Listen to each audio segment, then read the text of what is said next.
आज हमने बनाया है 4 in 1 पराठा और ये नाश्ते में मैंने रेडी किया है और इसको बनाने में तकरीबन 5 मिनट लगे हैं जी। तो 4 in 1 पराठा बनाने के लिए मैंने पेड़ा लिया है एक आटे का, और ये नॉर्मल आटे का पेड़ा है, गंदम के आटे का, ये मैदा इसमें शामिल नहीं है।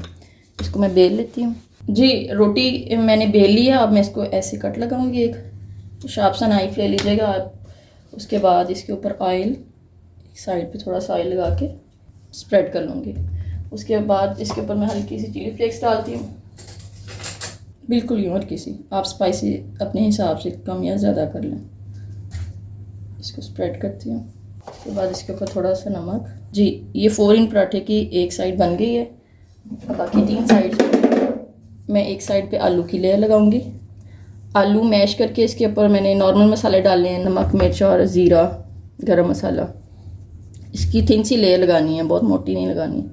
इस साइड पे मैं प्याज और ये सब्ज़ मिर्चों को डालती हूँ, और ये सारी लेयर्स ना थिन थिन लगाइएगा, ठीक है, थिक ना हो ताकि पराठा फटे ना। इस साइड पे ये मैं चीज़ डाल रही हूँ। चीज़ ऑप्शनल है, अगर आपके पास नहीं है तो इट्स ओके, आप कोई और चीज़ डाल लें, वेजिटेबल्स डाल लें। चलिए अब मैं इसको फोल्ड करती हूँ। इस लेयर को उठा के ऐसे, इस लेयर को इधर,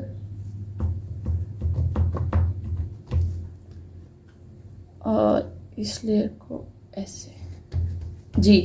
तो इस शेप में ये 4 in 1 पराठा रेडी हो जाएगा। अब मैं इसको थोड़ा सा और बेलती हूँ जी। तो तवा गर्म हो चुका है, मैंने थोड़ा सा इसके ऊपर ऑयल लगाया है।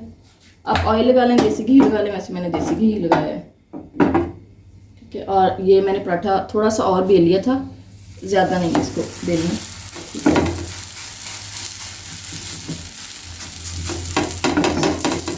प्यारी सी लुक है इसकी। वैसे 2 in 1, 3 in 1, 4 in 1 और तो बहुत सारी चीज़ें आप लोगों ने सुनी होगी, बट पराठा 4 in 1 आप लोगों ने पहली दफ़ा सुना होगा। और इसकी शेप भी समोसे जैसी है जी। तो पराठे की फाइनल लुक देखें आपके सामने, माशाल्लाह बहुत ही मज़े का लग रहा है जी। तो अगर आपको हमारी रेसिपी पसंद आए तो हमारे वीडियो को लाइक करें, शेयर करें। अगर आप हमारे चैनल पर न्यू हैं तो चैनल को सब्सक्राइब करना तो बिल्कुल मत भूलें। बहुत शुक्रिया, अल्लाह हाफ़िज़।